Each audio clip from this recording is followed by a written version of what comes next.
All right, ladies and gentlemen, hello and welcome back to my podcast. Yes, the big summer special. If you've missed part one of the podcast, strongly recommend that you go and watch it on YouTube. It's already available as its own separate part, okay? And you can watch it on demand on the King of Hate Vlogs channel on YouTube if you have not already. But that was a good introduction and talked all about how I'm doing, how things are going right now, in regards to my YouTube channel, in regards to my Twitch channel, in regards to my personal life, and in regards to the taxes, everything that's been going on with me. It was an hour-long discussion of all that. So if you have any, questions, any, inklings about that stuff, go watch that video, all right? This is part two of the podcast. This is going to talk about E3, wow. Blah, blah, blah, blah. All right. E3, the Electronic Entertainment Expo. Yes, which just took place over the course of this week. It's actually ending right now. Like, I believe today, the final day, it closes at like 2 or 3 or something, right?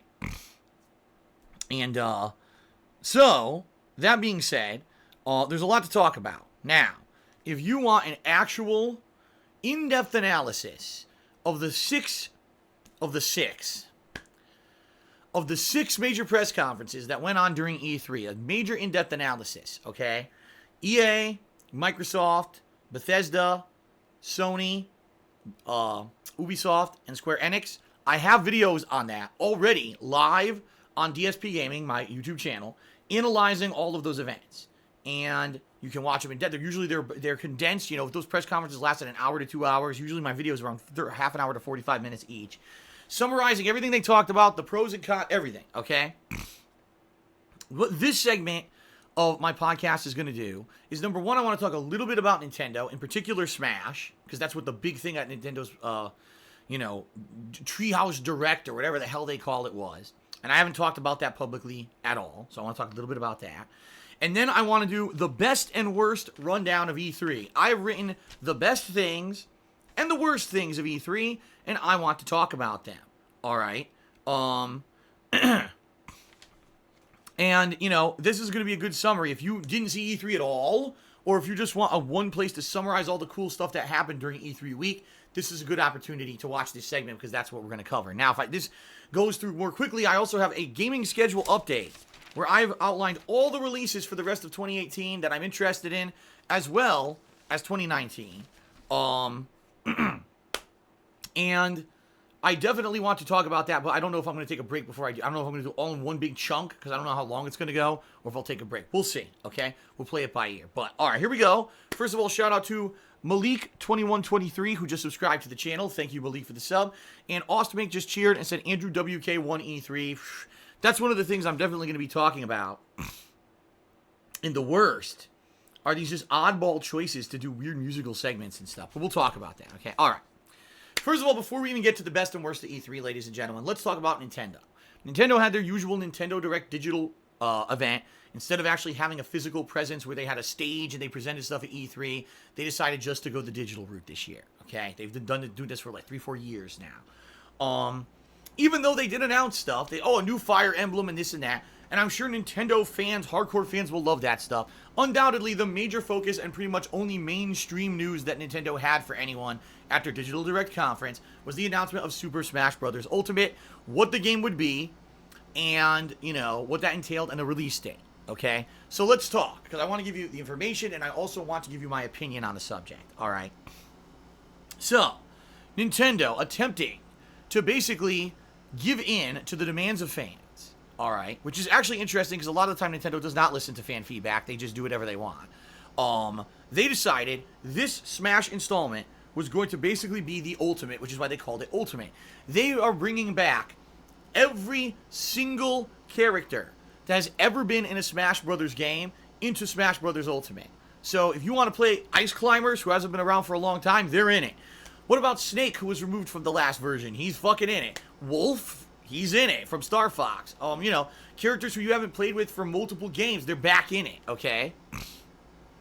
And that's neat, obviously, if you're a longtime fan of the series, and maybe you played older versions of the game and your favorite or main characters were removed from the future versions of the games.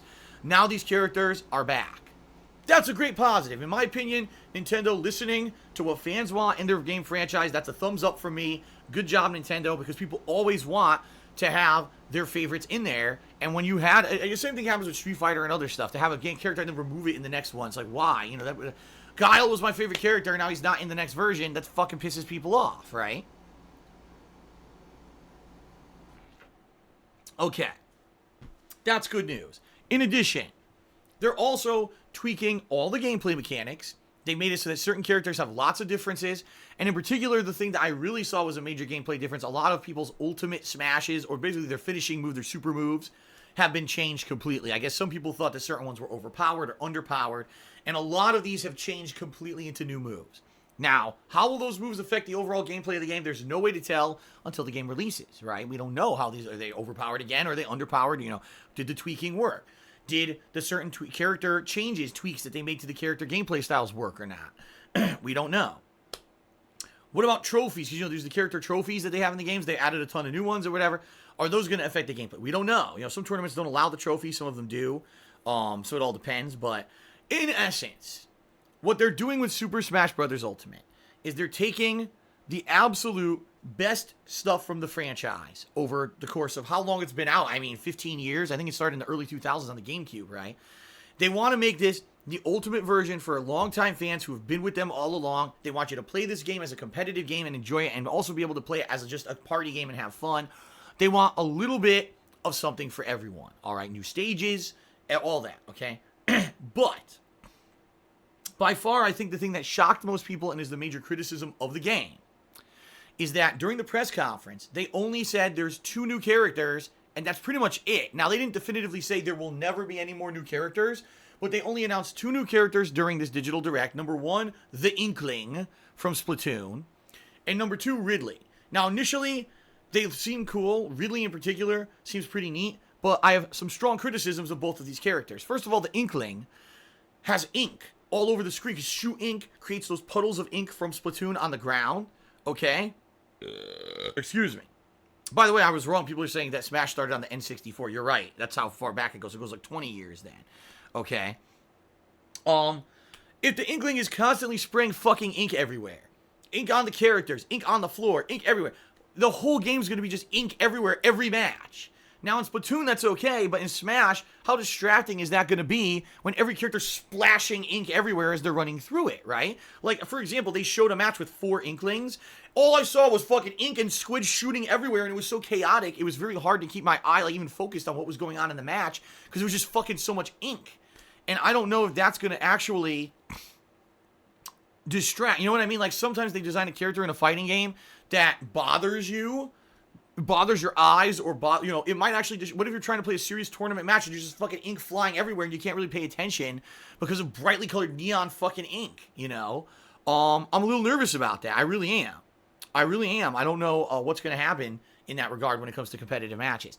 Number 2, Ridley looks good, but Ridley is huge. Like, compared to the size of the other characters in the game, Ridley is quite large, which means even though he may be powerful, he may be one of those characters that in tournament viability isn't very viable because he's a giant target. You know what I mean? Like, he'll be more susceptible to the moves that bounce around a lot. He'll be more susceptible to someone swinging wildly and it just hits him on a whim and knocks him off the stage because he's got a big, giant hitbox. So that makes me nervous that Ridley will not be good. You know what I mean? Like, he'll be one of those characters that looks cool and people who don't know much about the competitive aspect of the game like him, but then when you actually try to play him competitively, he sucks. So he's really not in a new edition at all. He's just kind of a dead spot on the screen. This has happened in various fighting games that I played over the years where you get a character that looks real cool, but then in practice ends up not being very good to use, and they're just unused mostly in competitive play, right? So, I don't know. Aeroman called him combo food. See what I mean? So, I'm not sure how these new characters are going to be viable in the new game. But then again, this is speculation. We have no concrete information about how they'll actually play until the game actually releases. All right, but in essence, looking at what they presented at the Nintendo Direct for Smash Ultimate, what they're telling me is that if I'm a longtime fan of the Smash franchise, this is my game. It's going to have ultimate gameplay tweaks to make the game fair and balanced. The new super moves / ultimate moves are going to be much better and more balanced. Every character you've ever played in the series is back. It's basically the ultimate fan service. But what this is telling me is that if I'm a common gamer and I'm looking for value, right? Spending $60 to play the same game with the same characters and only 2 new characters doesn't seem like it makes sense. You know what I mean? Like, it's not like Mario. When you play Mario Odyssey versus New Super Mario Brothers, those are 2 completely different iterations of Mario and original experiences. Playing this Smash versus the last Smash versus the Smash before, you're playing Smash. You're essentially playing the same game again, just with different changes. So when you make a new Smash, you ideally want to have 5, 6, 7 new characters, different gameplay tweaks and elements, so that newcomers to the series who aren't competitive players and don't care about these high-level competitive tweaks can say, oh, so I'm going to buy the new Smash and I'm going to get a ton of new characters? This sounds great to me, right? And essentially, that's not what they're doing with Smash Ultimate. They're going the complete opposite route and basically giving fan service to the competitive community, but not to the casual community. And I am worried. And the reason I'm worried is because that's pretty much the route that some other companies have done recently and failed. I remember with the launch of Street Fighter V, they made it so that basically there was no offline modes that were worth playing. And the online capability, it was basically competitive multiplayer, that was it. And people said the game was bare bones at launch with no content, so why am I going to spend $60? And that game flopped at launch. Now, it's done better over time as they've improved it and added more content. But when you have Smash and when you buy it, all you can do is play online with the same characters that were in all the other games. Like, why is the common person going to throw $60 down to buy Smash, right? Now, don't get me wrong. There are people who are going to buy it regardless. In fact, most people who own a Nintendo Switch will probably buy Smash regardless because it's a first-party title, and we're all craving first-party titles for our Switches because there's really nothing else to play on it besides ports that have been on other consoles before, right? Very hard to find a Switch original game in this day and age besides, like, Octopath Traveler that's coming out this summer. Outside of that, what's the other big game for this year? Mario Tennis? You see what I mean? So especially during the holiday season, by the way, I should mention this, release date, December 7th, it's a Friday, and December this year is almost empty. So essentially, yes, this is going to be a big opportunity for them to sell this game and make a lot of money around the holiday season. It probably will sell like hotcakes.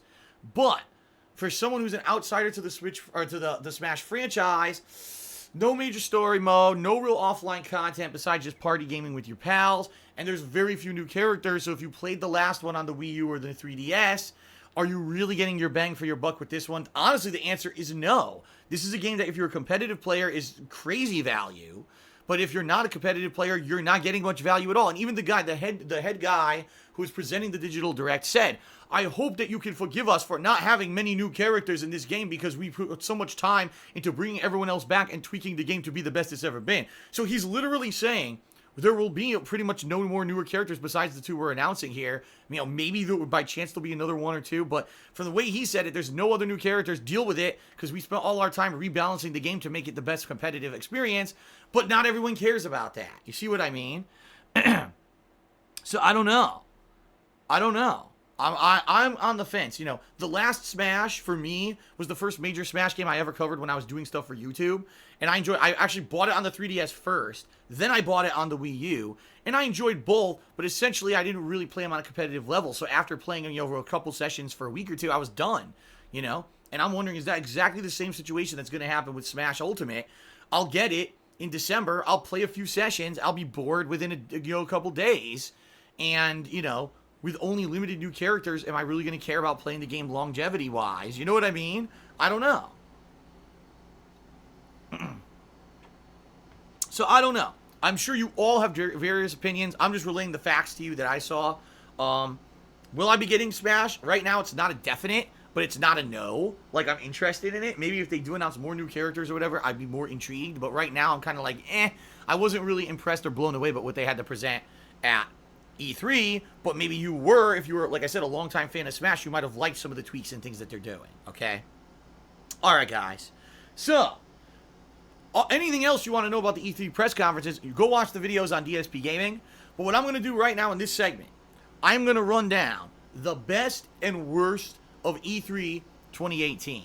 All right, what I want to do, I want to go through the things that I found were very positive and fun, and then I want to go through the list of bullshit. Okay, so here we go. We're gonna start with the best. Let's start with the best because let's start positively. Let's keep a positive vibe. But before I do that, let's do some quick shout outs. We've got FishFosh27 who did a 100-bit cheer. He says, DSP thumbs up would be a good emo. So there you go. Austin Mink cheered. He says, Smash's new long line should be ink yourself on Smash. And Uno Andom just did another silly cheer.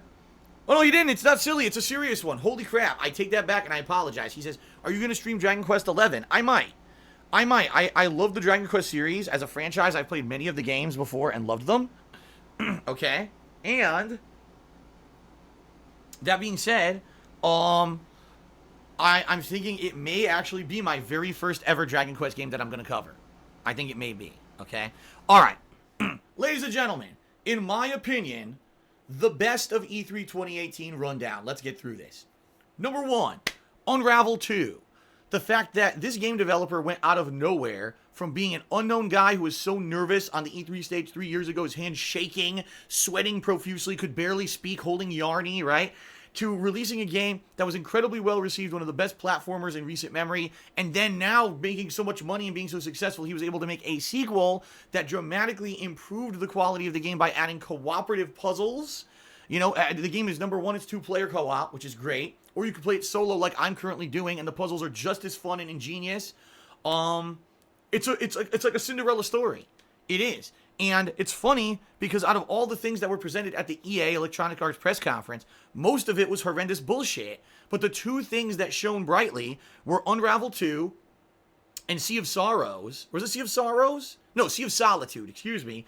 2 indie games being made by EA, you know, EA financing them. Everything else, the mainstream EA games were shit. The shining light of the EA press conference were the indies. So Unravel 2, great positive. I'm glad that the game got a sequel. The game developers obviously care about what they do. They deserve it. And good stuff. All I have to say about that. Sekiro, or Sekiro, I'm not exactly sure how to pronounce it yet. The new From Software game. We finally got a definitive answer of what all those PR shadows die twice. Oh my god, it's Bloodborne 2. Oh my god, it's Dark Souls 7. Oh my god, it's Tengu. It's fucking, you know, people were just coming up with the weirdest shit of what it could be. It's Tengu, it's Tenchu, it's Tanamo Shikaku. No, it's Sekiro. It's the new game from Software where you are a samurai, and it looked really good. It looks like a hybrid between the art and game styles of, say, Bloodborne and Dark Souls kind of combat, combined with samurai and almost Neo in a way. So it looks great. The little bit of gameplay they showed looked amazing. I hope we get a lot more information about this game coming soon. Looking forward to the new franchise from Software. Big thumbs up from me on that one, okay? Fallout 76. Now, don't worry, we're going to talk about the negative aspects about this game later, but just the fact that out of nowhere, in a very short period of time, you know, we had a little hint right before E3, we find out Fallout 76, a brand new Fallout game, implementing new kinds of gameplay mechanics with the cooperative online aspect, which has never been a part of Fallout before, and the fact the game is coming out in the middle of November so soon is pretty crazy and a pretty big positive, alright? Don't worry, I know there's negatives, we'll talk about those later, but for the positive side, like, as a fan of Fallout, new Fallout game's good news to me, even if it is co-op only and it's open to crazy trolling. Just being back in the world of Fallout is a good thing. So Fallout 76 is a positive for me, okay? Captain Spirit. I think it's called The Awesome Adventures of Captain Spirit. So, a new game from Don't Nod. The game makers of Life is Strange, set in the same universe as Life is Strange, although arguably it may not have any connections to the main plot line of Life is Strange. But a cool game where, like other choose-your-own-adventure style games, right, it's going to have a fantasy aspect where this kid is doing, like, make-believe play with superheroes and stuff, and you're going to be able to choose different things that go on during the course of the game. It looks good, but for me, the best part, it's free. Now, how does that work? It's coming out, for those who don't know, on June 26th. It's supposedly just going to be one episode, but it's free. So Don't Nod apparently made so much money, they just want to give everyone a free game? I don't even understand how that actually works. You know what I mean? I don't know. I guess we'll have to see. But, I mean, a new game similar to Life is Strange for free. That's a positive for me, and that's one of the best things about E3. Okay.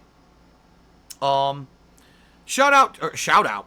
Up next, Kingdom Hearts 3 and all of the great info we actually got at E3 about it, including finding out that Frozen was going to be a world, seeing some of the new summons like Ratatouille was really cool, and the fact that Parts of the Caribbean is a returning world. We got to see some characters that now we know were in the game that previously we didn't know were in the game, and finally getting a solid release date in January. Kingdom Hearts 3 is stacking up to finally be an amazing RPG that we've waited so long to play, and it's finally coming out soon, and we got a lot of solid information at E3 about Kingdom Hearts 3. In my opinion, the game looks really freaking good, and I'm hoping for the best for come January. So, yeah, good stuff, positive stuff. Kingdom Hearts 3, looking forward to it, man, definitely. Okay, Microsoft actually buying up studios so they can make better first-party franchises. That's a positive, because one of the major criticisms Microsoft has had this console generation is that when you look at, do I want to buy an Xbox One or do I want to buy a PS4? Well, Xbox One has Halo, Gears of War, Dead Rising,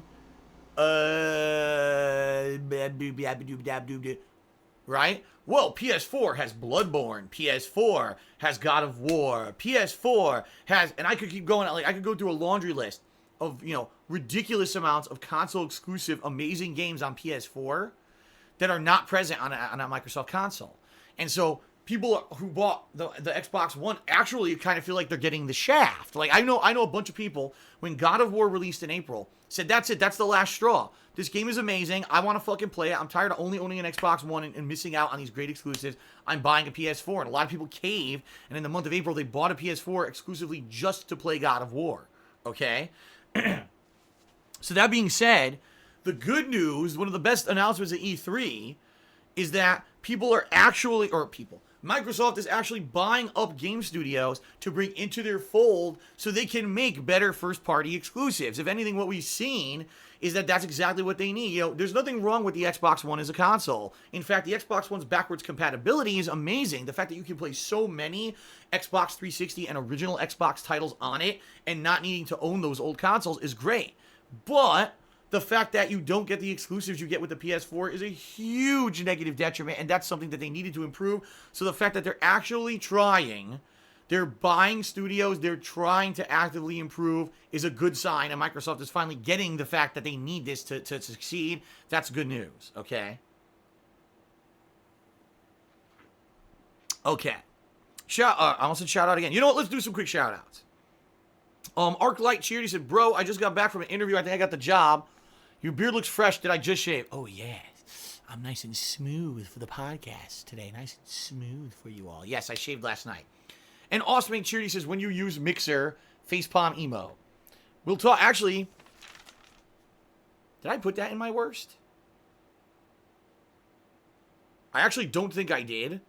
But definitely that's one of the weirdest things that they kept saying Mixer during the Microsoft press conference, their own streaming service that no one uses. But they kept trying to push it promotionally down your throat. Use Mixer. No one uses Mixer. No one wants to. All right, let's continue. Devil May Cry 5 finally getting an official announcement, seeing that the characters who are going to be in it, yes, Dante's in it. Is he playable yet? We don't know. Nero seems to be one of the main characters. Showed some gameplay off. Looked pretty decent. Did we get enough information to satiate? Not really. But knowing the game is in development and they've abandoned that DMC reboot series that everyone fucking hated, and they're actually doing another installment in the mainstream numbered Devil May Cry series is good. So, Devil May Cry 5, good stuff. Excuse me. Dying Light 2. Honestly, I didn't really... In what they presented of Dying Light 2, did they actively show a ton of gameplay when it comes to the zombies and stuff? No. But I'm just happy the game's getting a sequel. I said this when I played Dying Light 1. I actually liked the premise of the game, and I felt that if the game wasn't as buggy as it was at launch, it actually would have been one of the best games of the year. The fact of the matter is the game was so buggy, I couldn't actively even give it a great review score. I mean, all of my progress halfway through the game was erased, and then I was given unlimited upgrade points in only one skill tree. Then later on in the game, I was phasing through walls, getting stuck in pipes, and I was ending up in areas I wasn't supposed to fucking be in. The game was a broken mess. But essentially, they did eventually patch it and fix it, and it ended up being a really outstandingly great game. So if anything with Dying Light 2, What I'm hoping for is that the game studio put enough time and effort into it this time to not have those crazy game-breaking bugs at launch, and maybe this game can actually be actively way better. Plus, one of the big change in the game mechanics, the choices you make shaping the world, could also be really interesting and lead to really cool replayability scenarios where you want to see what's going to happen if you choose one way or another, and then you want to replay the game and see the other way around. So that could be pretty cool. All right, so Dying Light 2, thumbs up from me. All right. Let's keep going. Cyberpunk 2077. Finally, we get a delicious dose of information about the game. We all know that CD Projekt Red is one of the best game devs currently out there, especially with the quality product they put out with Witcher 3. Some people had some negative things to say about the game because the game primarily is played from the first person. They don't like that. They thought it was going to be third person like Witcher, and it's not. But quite frankly, I think I would much rather see CD Projekt Red make a game that's different than the Witcher series than just say, oh, it's sci-fi future, but it's the same game. It's third person, and you got combat that's, I want to see something different, so I'm actually pleased that Cyberpunk looks like it's going to be a completely different style of game. From what we saw at E3, it looks good. I can't wait to see more and more information about this game as the development progresses, but Cyberpunk looks great, okay? Rage 2. Now, here's a game that, quite frankly, before E3, when I heard Rage 2 was coming out, I was kind of like, meh, okay, Rage 1 was alright, but was underwhelming in my opinion. Rage 1 got a lot of hype because it was a new franchise from id Software. This guys who infamously made games like Wolfenstein and Doom back in the day, but, essentially they don't do a lot of new IP work anymore. So when this game was coming out, everyone overhyped it, we all played it, and it was kind of underwhelming. I mean, the gameplay was alright, but the story was kind of meh, and there wasn't a lot going on in the game outside of some really kind of brutalized gameplay. To give you perspective, when they re-released Doom, or made the new Doom 2 years ago, that was much better, right? It was a much better game. So, when Rage 2 was announced, I was like, meh, I don't know, I'm not really sold on this. But the presentation they did at the Bethesda press conference makes that game look fucking sick. The combat where you can now throw these anti-grav grenades, and then when the guys are floating, you could throw a fucking, like a glaive at them, it chops their bodies into a million pieces. You could tether them to the walls and blow the people up. And, it just looked like the gameplay itself just looked like it's going to be a lot of fun. Rather than just standard FPS fare, there's going to be a lot of ways to creatively kill and cause mayhem in these games. Plus, of course, you've got the whole open world Mad Max style aspect where you can steal any vehicle. The game looks good. I have to emphasize that. Looks good. Because Rage 1 looked good, and then it released and everyone was kind of like, meh. So we'll see what happens with Rage 2, but at least from what they presented at E3, it looked great to me. Okay?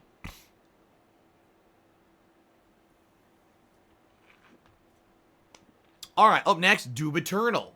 The fact that, number one, successfully 2 years ago, they were able to release Doom into a modern era, and it was so popular and made them a ton of money that they're making a sequel. Number two, that the sequel is almost following along the exact plot line of the original Doom games, because in Doom 1, you went to Mars, and then you went to Hell.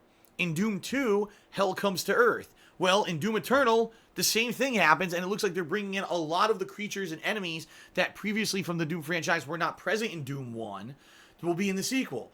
Now, we didn't get a lot of information. I didn't even see any real core gameplay or anything in the game, but just the fact that the game's going to be in development and we get to, in the next year or two, look forward to another Doom is amazing to me. I loved the first Doom, and I hope you guys will be there with me when I finally get to play Doom Eternal, because I'm pumped for that shit. I really am. Okay.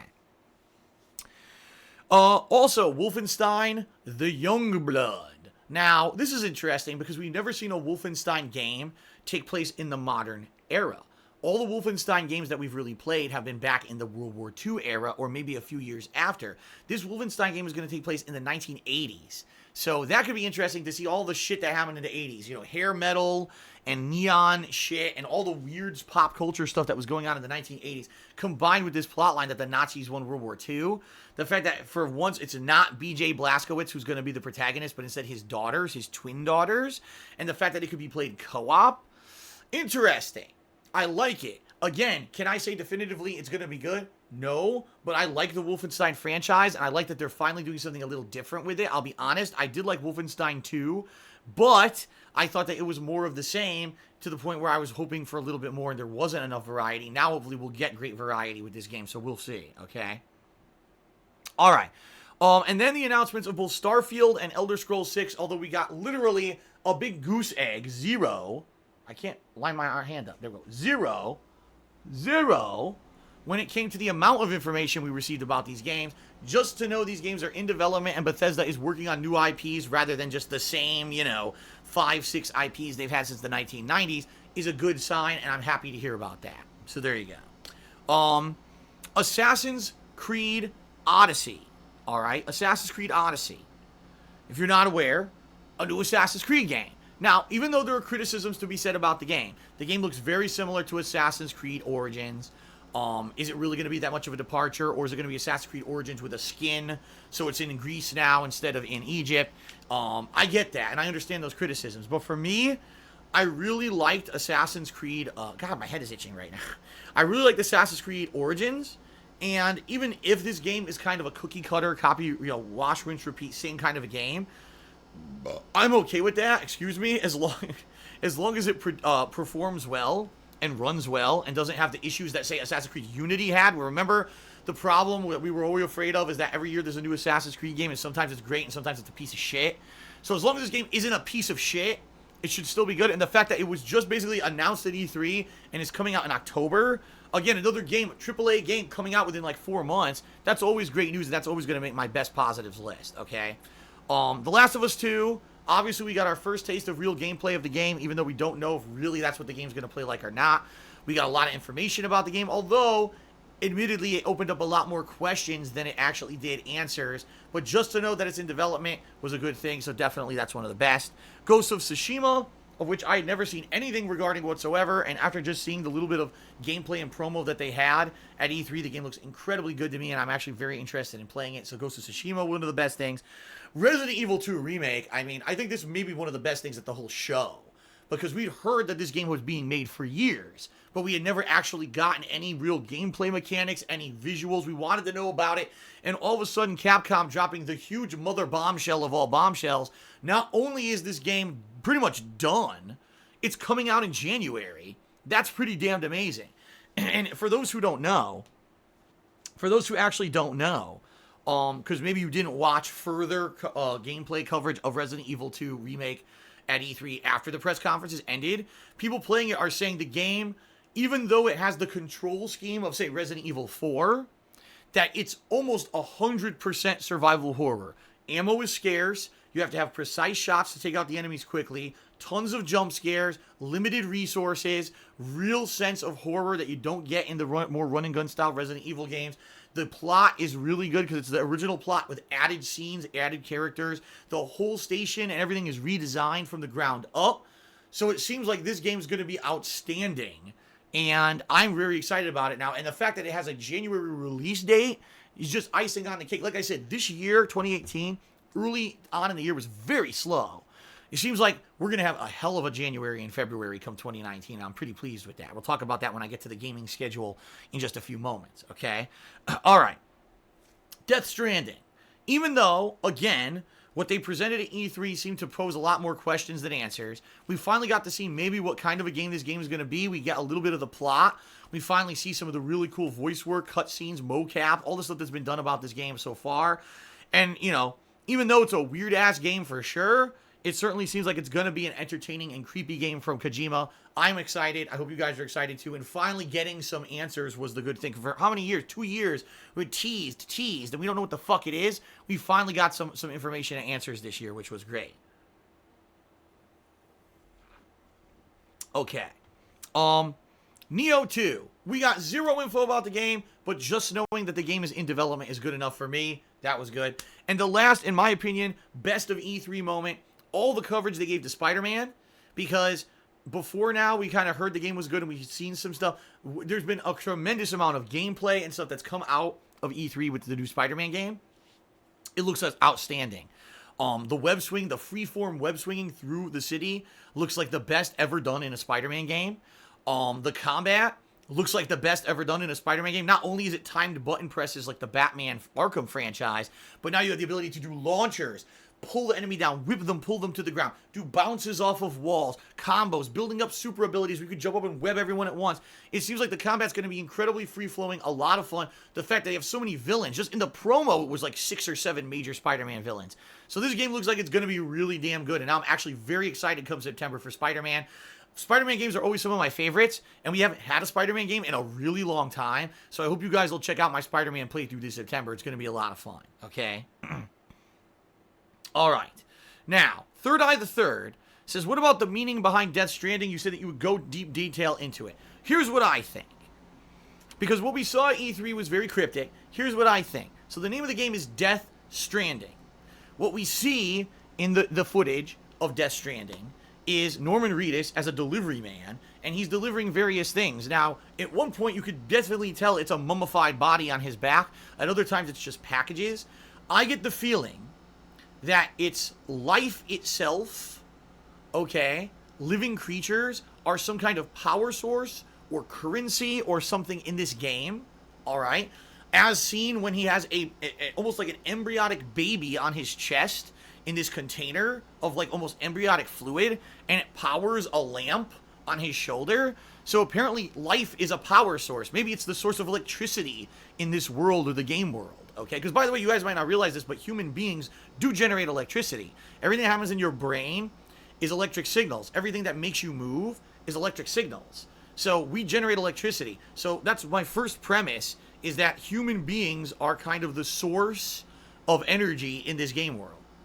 As for the creepy factor in the game, like the monsters, all right, well, first, they're invisible, right? But when they're invisible, you can clearly see they're making handprints on the ground. So they're got to be human, right? They're humans. Then there's a scene where Norman and the girl look up at the sky, and there's 5 what seem to be suspended bodies, but they're translucent, meaning you can see straight through them.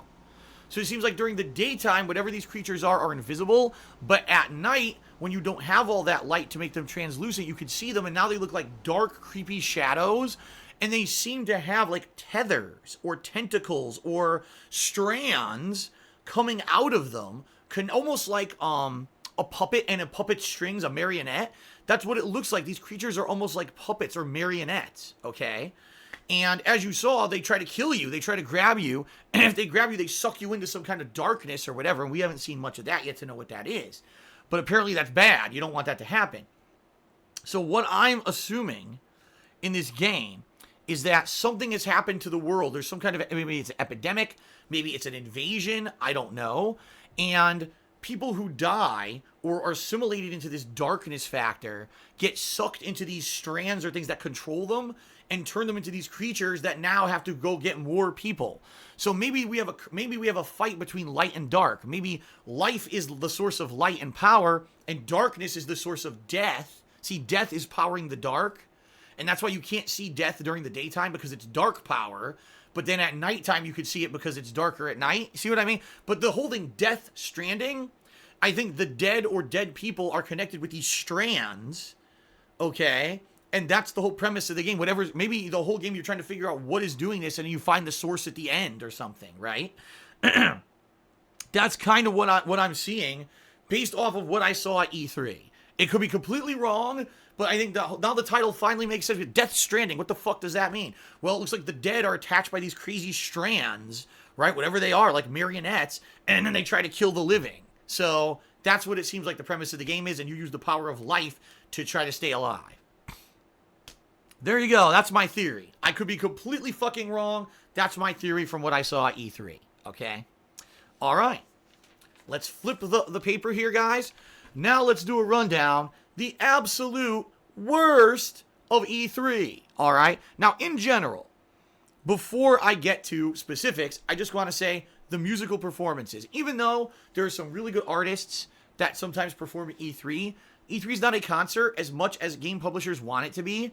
And I think that they're really off base when they start bringing in musicians and they start bringing in people to start doing giant, overblown musical performances when really everyone just sitting there wants to see fucking games. You know what I mean?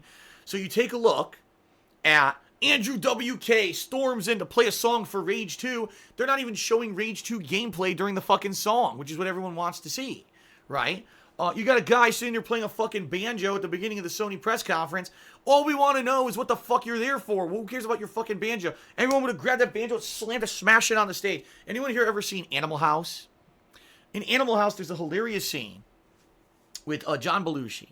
So there's a guy, a hippie kind of guy. He's sitting on a stairwell inside of the frat house, and he's playing a guitar. And he's like, clowns never laughed before. I don't know what the song is. Something really stupid, right? Something hippie as shit.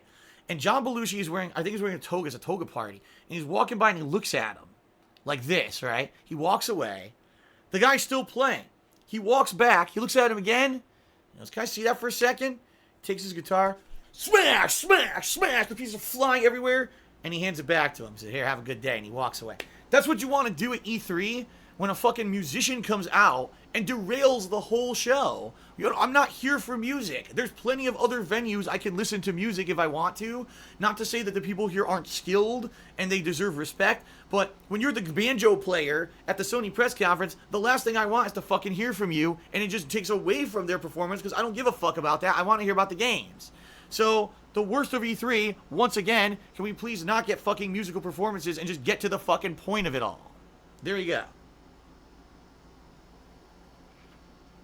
Alright. Also, I have to bring this up. I already did. Mixer references in the Microsoft press conference. Microsoft is infamous. When they have something that they want you to use or they want you to buy, they are going to shove it down your goddamn throat as much as humanly fucking possible in order to try to get you to do it. When the Kinect was out, half the press conference of fucking Microsoft was about the Microsoft Kinect to explain to you why you need it. And then within 2 years, the Kinect was completely defunct and no one owned one anymore and it was a piece of junk, right? Right now, Kinect is useless. You don't do anything with it anymore. They don't make games for it anymore. So, you know what I mean? What's the point of all this? So this year, it was Mixer. If you guys aren't aware, Microsoft launched their own streaming service called Mixer. And Mixer is trying to directly compete with Twitch for gameplay, but also with Facebook for like real live streaming. They're basically saying it's an all-in-one, do everything on Mixer. And every single time that Major Nelson, their big PR guy, streams, he streams on Mixer. And he links you to Mixer. And everyone's like, what the fuck is Mixer? No one uses Mixer. No one who actually actively streams games for a living or anything like that uses Mixer. If you see someone using Mixer out of the blue, it's probably because they're being paid to do it, to try to advertise the service. Microsoft needs to stop jumping onto these bandwagons and then trying to make a buck off of everyone else's work. It's far too late to try to start a streaming platform and think anyone's going to use it. So, Mixer, 2 thumbs down. Stop it with the references to Mixer, which they literally mentioned. I'm not even kidding you. When they did a demo of Forza, I think it was Forza Horizon 4. And while they're doing it, one of the things, they're having like chat bubbles appear above the cars. Oh, look, I'm streaming on Mixer right now. Fucking Mixer. It's hilarious because half the people in the stream chat are saying, what's Mixer? They didn't even know it existed. Let's do some shout outs, guys, before we continue. I got some shout outs to do here. Let's see here. AES Charity said, the fact that Microsoft brought new studios is good, but the fact still remains that 100% of the games nowadays are available on PC. So thoughts? I mean, that's true too. What Microsoft's big problem is they're not selling people on the reason to buy the Xbox One. If you own either a gaming PC or a PS4, there's literally no reason to buy the Xbox One. So even though Microsoft bought a bunch of gaming studios, if they just have all the games on a PC anyway, then it's not going to matter. You know what I mean? Big Bosley Charity says, have you ever thought about starting a second business in like an online store? What would I sell? What on earth would I sell? I have nothing to sell. So the honest answer there is no, Big Bosley. I need something to sell. Last Rambo did 100-bit cheer. He says, why did you doubt it when Microsoft said that a game would play best on Xbox One X? Games such as Shadow of War prove so. Because that's not what they said, and we'll get to that. All right, we'll get to what I actually had issue with. It's in my worst countdown here. Alrighty then, 28. Give me a 100-bit cheer. Thank you very much for the cheer. Alrighty then. Appreciate that. And Anonymous Rex cheer says, I can't believe they didn't show Shenmue 3 or Morin Tatsu 2 at E3. They're never coming out. I know. Alright. Let's continue with the worst of E3 countdown, my friends. Alright. So, Battlefield 5 coming out and doing a good presentation. That's fine. Battlefield 5 is now in tune with what you modern gamers want. We're giving you Battlefield 5 Royale. The thing is, I honestly don't even think that they were working on this. I actually think that Royale became this big fad, And now Call of Duty announced they're adding it. So now Battlefield has to add it. And for me, it's just like the ultimate facepalm. Like, why do we need Royale in every fucking major release? We don't. And I don't want to play Royale in Battlefield. I'll probably try it to see what the hell the game mode is. But they actually emphasized it like it was a big positive. We're listening to what everyone says. You get Royale with Battlefield 5. No one wants that in Battlefield, you idiots. It's a fad for people who don't actually really play games that much, or streamers who want to get jump on the fan and get a bunch of views. It's not necessarily a genre that hardcore gamers are clamoring for, and certainly longtime fans of Battlefield 5 are not asking for Royale in the game. It's just like the most off-base thing they could do, and the fact that they were like, look what we did, folks, we listened, and we, give us a big golden star sticker because we did what we were asked. It's just hilarious. It was such a waste of time, and it doesn't need to have it. Plus, as Encelor just said in the stream chat, the Battle Royale market is incredibly oversaturated as it is. We already have 3, 4, 5 major Battle Royale games now, and now in the fall we're going to have other AAA releases with Battle Royale. It's going to get to the point where no one cares about it anymore. So, okay. I brought this up during the E3 press conference coverage. I'll bring it up again. One of the worst things about E3 is when these publishers waste time during their press conferences to talk about their own respective pro players and competitive communities. Now, I'm not saying that these games that they have cannot be played competitively. I'm not saying they're not valid tournament games, and I'm not talking junk about the level or quality of skill or the toughness and heart of their champions who went through their leagues this year and won through perseverance, and they overcame all the obstacles. And what I'm saying is, I don't need to hear about that at E3. I don't give a shit. As I've said before, and I'll say it again, esports are not real life, in-person physical activities and don't have those kind of following yet. I'll give you a perfect example of what I mean by that. Everyone knows LeBron James. He's the biggest, most famous basketball player, and even though his team lost in the NBA Finals this year, he was notably like the most notable player of the entire Finals. People were doing memes of him on the court and everything. He is synonymous with a champion that becomes worldwide face that everyone recognizes. If you want to have LeBron James at E3, that makes sense. But some kid who I have never heard of, who just happened to come up and had a bunch of difficulty playing Madden, he couldn't ever win the big one, and finally after like 2 years of trying, he finally won and became Madden champion this year, and you waste 5 to 10 minutes on this kid at E3, I don't care. And by the way, I'm not going to buy Madden just because you showed me the road some kid took to become the Madden world champion for the year. I don't give a shit. Same thing goes with Rainbow Six Siege. They had this whole thing. Here's some snippets from our documentary on Rainbow Six Siege. I don't care. If I'm a fan of Rainbow Six Siege and I want to hear about the competitive community, I'll seek it out. I don't need to have it spoon-fed or shoved down my throat at E3 when all we want to know about at E3 is the games. We don't want to hear about your competitive community. We don't want to hear about the musicians who are coming out to play the fucking soundtrack on stage. We don't want giant dance numbers. You know what I mean? All we want is game information. And when you give us fluff and bullshit to waste our time, that just pisses us off as consumers. And I'm actually turned on. I would not buy Madden, and I would not play Rainbow Six Siege deliberately because you wasted my time at E3. So stop it with that competitive player shit. There is a time to respect those players during their own tournaments, their own communities, their own gameplay streams on Twitch, whatever. Don't bring that shit into the mainstream E3 presentation because none of us care about it. We just want to hear about the new games. Okay. All right. Charity. Oh my God, charity is horrible? No, charity is not bad. But charity is bad when you actually have to take time out during your press conference to tell people you do charity.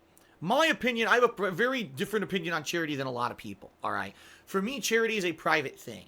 If I'm going to do a charitable work, donate my time or money to something that I feel helps someone else, I'll do it for the sake of doing it to help someone else. I don't do it to feel good about myself. I don't do it so I can go tout it later publicly. And I'll give you a perfect example of this that people still to this day, people give me shit about this. Years ago, we had the Ice Bucket Challenge, bringing, awareness to a disease, right? What was it, ALS? And everyone said Phil should do it. Phil should do the Ice Bucket Challenge and donate some money and then bring it out, And I said, no, charity is a thing that if I'm going to do charity, if I'm going to donate or I'm going to do something or I'm going to bring awareness, I'll just do it. I'm not going to do it because it's part of a viral movement. I'm not going to do it to get popularity for myself. And for me, I would have felt like a sellout or like a shill looking to do it just to get popularity for myself if I had dumped a bucket of ice on my head. Now, I know there are a ridiculous amount of people across the internet who did it, including the president of the United States at the time, and that's perfectly fine because that was their own moral judgment, and I'm not going to criticize that. But for me, my own code is charity for charity's sake, not to get popular and virally share it on the internet. So that's why I didn't do that. And that's why when I'm at E3 and EA says, oh, we have this great program where we donate all this money, and Microsoft, anyone who attended our fan fest, all that money is getting donated to charity. That's fine. I don't need to hear about it. Just fucking do it. Because the bottom line is, if you were doing it for the right reasons, you wouldn't have to tell us about it to look good at E3 and try to look, even though we're a giant corporation that most people hate and says is like evil, look at these nice things we do with all your money, right? I don't need to know that. Just fucking do it. Just fucking do it, and you have to turn it into a PR campaign for yourself and be all disingenuous about why you do these supposedly good things, right? So I hate that. I absolutely hate that. Okay. And by the way, I should say this. Over the years, when I have done charitable things. I just don't talk about them. Back in the day, I used to do really big charitable things. When I was making big money on YouTube, there was, a couple of years, thousands of dollars. But, I don't talk about it. I'm not going to sit here and say, oh, I donated to this, and here, I'm a big shot. And here, look at me, I'm a great guy. I don't do that. All that stuff is always behind closed doors for me because I don't want you guys to know what I'm doing with that because it's none of your business. I do it because I want to do it and do good things. There you go. All right. Anthem. I hate to say it, guys. You know what I mean? I hate to say it. I really do. But Anthem does not look good to me anymore. And I was of the complete opposite opinion last year when it was announced, the new IP from BioWare, right? But then, first we saw how bad Mass Effect Andromeda was, so we kind of lost faith in BioWare. And then this year they actually start showing gameplay of Anthem, and Anthem, now that I've seen gameplay, I actually like it less. I think if they had not shown me gameplay, I would have been more excited about the game. Anthem looks like Destiny, The Division, every other co-op shooter where all you're doing is grinding repetitive co-op shooting gameplay. The only variable here is that you're in a mech suit that flies and you're using mech suit abilities rather than the standard third person pull out a gun and shoot from a rifle, even though some of them actually fucking do that. The only variable seems the maneuverability of the suits and some of the abilities of the suits. That's it. It's the same kind, co-op, online only. You need to play with friends for it to be fun, because if not, it's a very repetitive grind playing it by yourself. You need to have the social aspect for it to be more fun. And it sucks, because BioWare, in my opinion, from the stuff that BioWare has put out, from the stuff that BioWare has put out over the years, we know BioWare is much more capable of doing better stuff. From just the stuff they've done, we know they could do better games than this. If that's all the game really is, from what they showed us at E3, we know they have better capabilities. But what this is telling me is that EA has now full control. Remember I said the marionette on the strings? EA is the puppet master, and here's the little BioWare employees dancing as EA says, fuck all the good games you could make this money, printing machine for us. Make a game that's gonna just get people to come out, right, and fucking play this game and put in tons of time and buy DLCs and grinding garbage instead of putting out a quality game. And that pisses me the fuck off, dude. It really does. It pisses me off. Why can't we have other great caliber AAA games? Instead, we got to have another cooperative shooter. So Anthem, for me, actually one of the worst things at E3. Fast montages. I hate them. I hate it when you're in the middle of an E3 press conference and you just sat through 3 games you could not give 2 shits about, that they spent 10 minutes per game. Then they say, oh, now here's other games that are coming out. 3-second clip, 3-second clip, 3-second clip, 3-second clip, 3-second clip, 3-second, 3-second, 3-second, 3-second, blah, blah, blah. You just showed 30 games. I know nothing about them. Because all you did was show us of the tiniest possible digestible portion, and I have no idea what the fuck any of these games are. Now, if I actually want to know, I have to go do research on my own, but that was why I was watching the press conference to begin with, okay? I hate them. I hate those montages. Here's what you do. You cut out the bullshit segment about the pro player. You cut out the segment with the music guy playing a fucking banjo. You cut out the filler bullshit segments about Mixer, and instead you put time for the fucking games, and then we don't need to have fast montages anymore. There you go. The Division 2. And I know a lot of people will disagree with me here. The Division 2 looks boring. It looks exactly the same as the first game, except they're saying that they added some tweaks and there's raids now. Outside of that, it's the same exact cooperative shooter you don't need to play. It's only going to be fun if you play it with friends. It's going to be a boring grind if you play it solo. It's another game that does not need to exist. And no matter how much they claim the story is a main focus of the game, I know the game is just co-op grindy, boring garbage, and I'm not getting the Division 2. So there you go. It just looks like crap. And by the way, they wasted a ton of time on Division 2 at multiple press conferences at E3 when we could be talking about better games. Okay. My God, did Phil Spencer jump the shark at E3 this year? Now, Phil Spencer, typically, the head of Xbox Studios, is a guy that's very beloved by the community on social media. People like him. He's a very down-to-earth guy. He said the most dishonest statement I think I've ever heard stated at E3 this year, to the point where I don't know if I could ever listen to the guy ever again. Ever. All right? In fact, hold on, because I have the statement word for word written over here, and I want to read it to all of you. Okay? Where is it? I gotta find it. I can't believe this. Where the fuck is it? Here it is. Here it is. Phil Spencer, the great con man, said the following at the end of the Microsoft's press conference. Ladies and gentlemen, word for word. You will always experience the best in gaming on the Xbox. Now, I just talked about how the problem with Microsoft is that they don't have enough exclusives. That PlayStation 4 has a ton of good exclusives, and Microsoft has only almost none, and the ones they have are very lackluster. I mean, just look at Sea of Thieves and how that tanked this year. Microsoft acknowledges this because they just bought up a ton of game studios in order to make up for their lack of first-party titles. Yet Phil Spencer is here to tell you that you're going to get you will always experience the best in gaming on Xbox. False, wrong, incorrect, negative, no, nay, absolutely not. Fuck that, Phil. You are a dirty, rotten liar. Because I just played God of War, an amazing game that I couldn't play on Xbox. I just replayed Bloodborne, an amazing game you can only play on the PlayStation 4. This is bullshit. You are a liar, and I think that's it. When I see something like that, that's the end of it. Like, I liked Phil Spencer until the moment he literally looked me in the face at E3 and lied to me on camera is when I'm done with this guy. And that is just so stupid. A bold-faced lie when he knows, he just admitted we're buying more studios so we can make better first-party titles for you. Oh, by the way, we have the best games anyway. No, you don't. No, you do not. You are a liar. Unbelievable. Okay.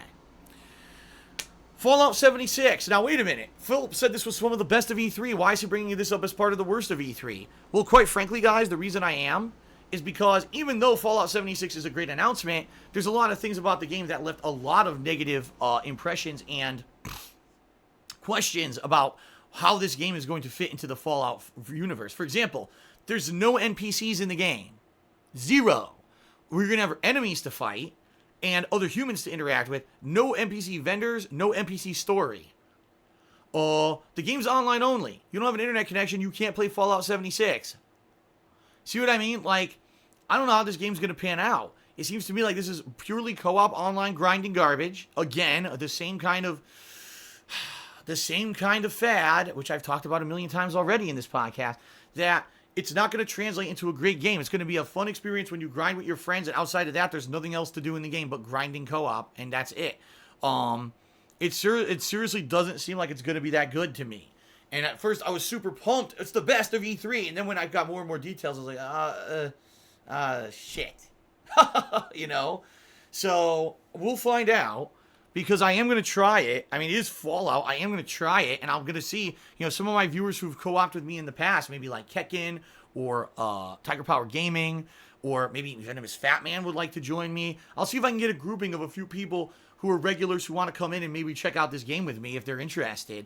And we'll try it out for ourselves, but I don't know longevity-wise how much this game's going to get. Unlike Fallout 4, right, where you play the game for 20, 30, 40 hours, I don't know if anyone's going to want to do that in this game. How long do you play the same shit with no NPCs till you get bored, right? So I don't know. We'll have to find out. Okay.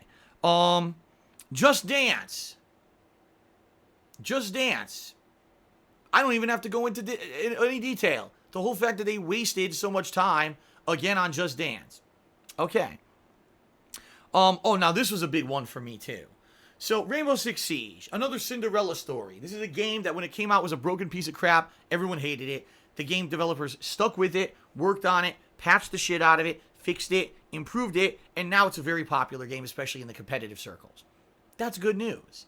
But when the game developer comes out, okay, and says the following statement, I couldn't believe what I was hearing. Again, much like the Phil Spencer statement, I couldn't believe the horrendous bullshit I was hearing at E3, and I gotta call it out as some of the worst of E3.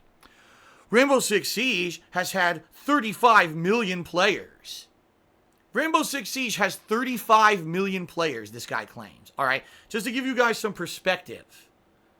A typical MMO that's considered mid-range has about 1 to 2 million active subscribers at a time.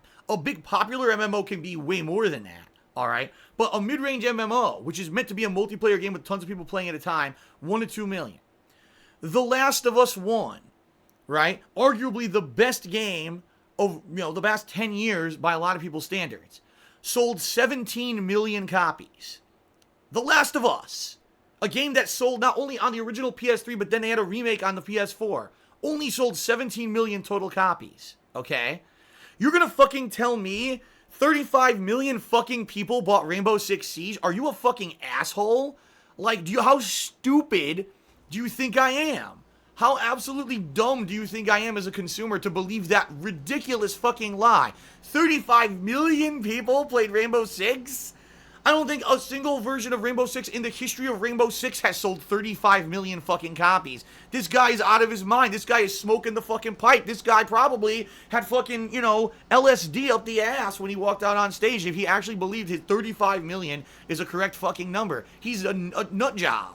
I mean, that was the biggest fucking bullshit I've ever heard in my life. Like I said, 17 million copies of The Last of Us. You're going to tell me Rainbow Six more than doubled that?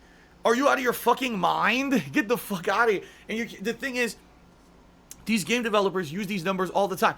Sea of Thieves. Oh, it's unprecedented the amount that it sold, right? No, Sea of Thieves didn't. What happened is you have Microsoft Game Pass, which was fucking free, that you launched that week. So millions of people got Microsoft Game Pass and then got Sea of Thieves under Game Pass. You didn't sell. That's not a sale. That doesn't constitute a sale, and you shouldn't be saying you sold a certain amount of the game when people paid $0. There was no sale. A sale is a transaction of currency for goods. If no currency has passed hands, there was no sale. Sea of Thieves didn't sell anywhere near as well as they claim. So here we go with the bullshit. They do this all the time. All the time. They lie about numbers. And that's why when you actually want concrete numbers about something, you won't get them. How many people actually bought this certain console within this certain period of time? You'll never get that answer. You'll get some bullshit fluff. And that's what really pisses me off. No, I'm sorry. There were not 35 million people, different people who played Rainbow Six Siege. There were not 30 million copies of Rainbow Six Siege sold. It doesn't matter how much of a Cinderella story your game is. You are a fucking bold-faced, dirty liar to say that at E3 on the public platform. Okay, let's keep going. Starlink looks like a good game, but the damn game is a toy hybrid, and no one's clear how the toys actually are hybrid in it. Do you need the toys to play the game? Is it like Skylanders? Or is the toy just an add-on, right? Does the toy come with the game? Does it not come with the game? How much extra is the toy? What if I just want to play Starlink and I don't give a shit about the toy? Can I do that, or do I need the toy? So that's when you get these tie-in stuff, these crossovers, tie-ins. That's where the confusion comes. And I would like to play Starlink Battle for, what is it, Battle for Atlantis? No, Battle for Atlas, I think it's called. Right? It looks good, but I don't want to spend money on the toy. I don't need a toy. So maybe that's a game I have to skip now. If you need the toy to play the game, then I have to skip it. You know what I mean? So I don't know. Square Enix. What the hell happened to them this year? Square Enix went from, a company that could make tons of great games. This year, their conference was just a digital broadcast, much like Microsoft, I must say, much like Nintendo. And it was less than 30 minutes long. And out of all the things they announced, only 2 new games were announced with no information about them, and everything else was stuff you've already seen. So it was like a non-event. They literally could have not done their event and instead just released a couple trailers to the internet, and it would have been even better. Like, we all tuned in expecting this to be an hour or longer, and it was like 26 minutes, and everyone at the end was like, duh, what did we just see? That was so underwhelming. What a waste of everyone's time, right? Oh, I got a couple shout-outs to do. Shout out to, let's see here. Anonymosaurus Rex asked what my favorite charity is. I don't have a favorite charity because basically for me, again, charity is something that I do on my own, and if it's something spur of the moment, maybe I'll see something on TV or I'll be on the internet and I'll hear about a movement and I'll do, that kind of a thing. But I don't have like, this is a charity that I give to every year. I don't do that kind of stuff. So the Captain of Salt charity said El Prez is the puppet master. Who the hell is El Prez? I don't know. Geek Room cheered. He said, LSD up the ass, laughing out loud. The Lord Lamb V3 cheered. He said, the 35 million player base is true for Siege, but is mostly Smurf accounts, second or third accounts, so they can boost their rank. So there you go. Oh, we have 35 million account players. Oh, by the way, it's really only 5 million real people, right? That's pretty silly. Anonymosaurus Rex, Ostmink cheered. He said 35 million players on Mixer and growing. Wow. And Anonymosaurus Rex says, can you name check a charity you like? Doesn't have to be your fave. What are you talking about? Can I name check a charity that I like? No, I haven't given a charity in years because I can't. Here, I'll give you an example. If I go to the store and I'm at the point of sale and the person checking me out is like, would you like to donate $1? Like, I think a couple weeks ago, I was at Petco for whatever reason. And I think I was buying a bag. Remember I mentioned that I did my backyard where I have like bird seed and stuff in a bird. So I think I was buying a bag of bird seed. And the person said, would you like to donate $1 for help? I don't even know what it was. Probably like help the dogs or something. Yes. It's only $1. I could do that. That I'll do. But I haven't actually directly given to like a charity since like, I'd say probably like the last year that I made a lot of money. So what, like 2014? I used to watch shows like American Idol. And they would have those charity drives on the show. And it would be like, here's a charity. And I would look into those charities and find one that I liked. And then I would actually donate. But I haven't been able to do that in years because of my financial problems. So, now I do like little small scale stuff on the fly. Okay. All right, continuing on with the worst. I'm still not done. Oh my God. We're still going on with the worst of E3.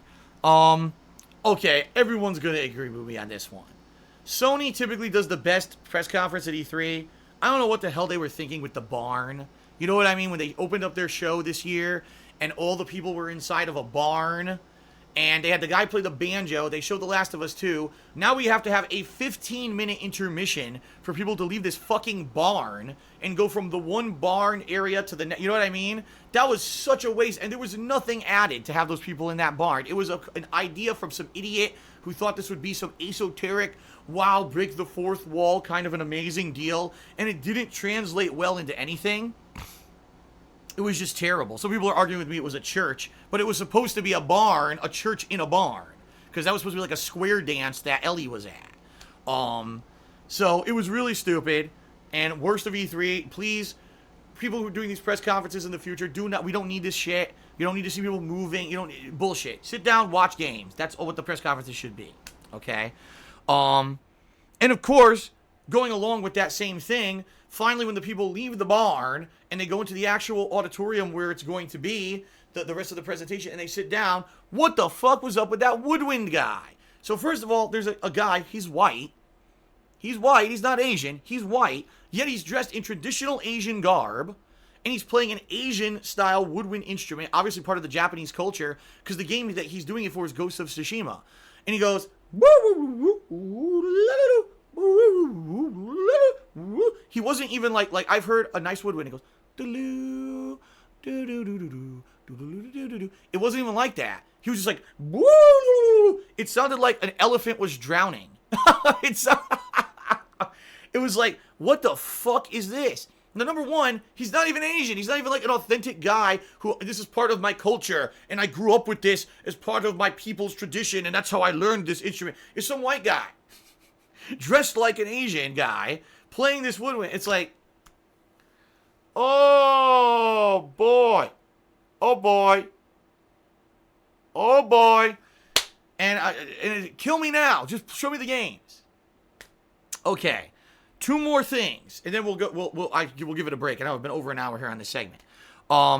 What in the holy hell is going on with February of 2019? Now, not to say that it's bad that we've got a bunch of good games coming out in February of 2019. That's not. But, ladies and gentlemen,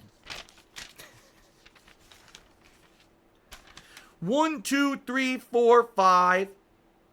That's the wrong month. Fucking shit. 1, 2, 3, 4, 5, 6. At least 5 to 6 major releases only in February, 4 of which are coming out on the same day. What? Why? It almost seems to me that what happened was they realized that with Red Dead Redemption 2 coming out this fall, that a lot of these game makers didn't want to fuck with it. They said, we all, we'll tap out, all right? We'll tap out. And we'll say, listen, we understand that we're not going to sell our games as well as we want if we release our games around Red Dead Redemption 2. That's going to be the big game of the fall. We get it. It's the big Rockstar game. Whenever they release a big high-profile game, that's the hot shit for a certain amount of time, okay? So we're not going to release our games in the fall. We're going to release them early 2019. Okay. Don't you do any fucking research? No, we live in a bubble, and there's no other game companies making games or anything, so we're just all going to release the same fucking day. I mean, and I'm not going to go to it yet, all right? But the next segment of my show is going to be me going through my game release calendar. Wait till you hear February. It's like, what happened? How are we supposed to play all these games? And it's the complete polar opposite. This year, there was almost nothing going on in February. It was a dead month. Next year, it's like, it's the new Broketober. It's Brokuary? Febrokeary? What are we going to call it? You can't buy those games. How are you going to afford all those games? 6, 7 fucking games in 1 month? 4 on 1 day? I mean, holy Testicle Tuesday. What's going on here? And that's, in my opinion, one of the worst parts about a show like E3 is when you have these game developers who have no conscious fucking self-awareness that they're game developers with competition, and that if we all release games on the same day, we might accidentally fuck each other, right? All right. And then last but not least, ladies and gentlemen, of course, the absolute worst thing every single year about E3, and it will always be the worst thing about E3, not enough solid release dates. It's great you want to announce your projects to us, but when you're just teasing us, when you're tickling our balls and tickling our nipples with these exciting pieces of tidbits about your games, but you can't even give us a time frame when the game's coming out, all you're doing is teasing the fuck out of us and making us get angry that we want to play these games. And Elder Scrolls 6, here's a generic mountainside camera view and a logo. Bye-bye. Have a good night. Well, fuck. At least let me know how long in development it is. Is it coming out next year? Is it coming out in 2037? Will my grandkids be playing the game? What the fuck? Let me get some tidbits of info. And that always pisses me off when you get a game. Wow, we finally found out about the game, but we have no information about it or when it's coming out. It's like, blah, blah, blah, blah. All right, guys. It is now time for a break. So thanks for watching the podcast. We're going to take about a 15-minute break here if you're watching live on the stream. If you're watching on YouTube, it's just going to be a separate part, and this next part will be the last part of the podcast. Number 1, I'm going to go through this game schedule calendar, and number 2, we will have that discussion about depression, and that'll end the show because already I'm gone long. So I know I got to finish this show in another 90 minutes. I know there's no way that I can do a Q&A show and all that at the end. Let's see here. 2 shout-outs. Kate cheered, said, what Spider-Man suits do you want in the new game? I don't care. Spider-Man's had so many suits, I really don't have any specifics. Resident Evil Beating series says, why don't you ask people to put money towards items that would benefit you, like a PS4 Pro and a 4K HDR TV, so you can play Spider-Man and other upcoming games like Death Stranding and best performance and visuals? I think people would love to think about that. Very simple, Resident Evil Beating. As I've told you, even on this podcast, I have many financial concerns that come before getting a new TV, getting, new equipment. If anyone, gives me a nice tip, or supports me on stream or whatever, I have to put that money towards bills and towards taxes. That's the most important. It doesn't matter if I have a 4K TV and I have a PS4 Pro if my house is getting taken away from me by the government because I didn't pay my taxes this year. You see what I mean? Now, if someone wants to donate, if someone contacted me and said, Phil, I really want your PS4 to stop having these audio issues, especially with the hardcore gaming season coming up, I'd like to donate a PS4 Pro directly to you by maybe buying one and having it shipped to your house. Yes, that I can do because you're saying I otherwise would not give you the funds, but I only want to give you the direct thing. That's exactly what happened with my Nintendo Switch last year. I bought one. It broke. There was no way for me to get another one. Someone bought one and sent it to me. That is okay. But if you're, I can't just say, give me money so I could spend money on stuff that really I shouldn't be buying because I have other things that I already owe money on. That's crazy. Sadly, that's adult life, folks. And that's kind of the situation I'm in, okay? Chairman Caleb Charity says, is it safe to assume, or he says, I think it's safe to assume Elder Scrolls 6 is far off by at least a few years. We didn't even have a sub-name like its location or any of its predecessors have done. I agree. I think we're way far off from it. At the same time, I hate it, again, when they tease me. They tickle you with the taste and with no information. All right. That's it for this segment, guys. Thank you guys so much for your support so far. Taking a break. When I come back, we'll be going through the gaming schedule for the rest of this year and early 2019, and then we'll have that discussion about depression, and that will end the show. So thanks for watching, guys. If you're on stream, 15-minute break. If you're on YouTube, the video will end, and you'll be able to watch the rest in another video. All right, thanks, everyone. Be back in a few.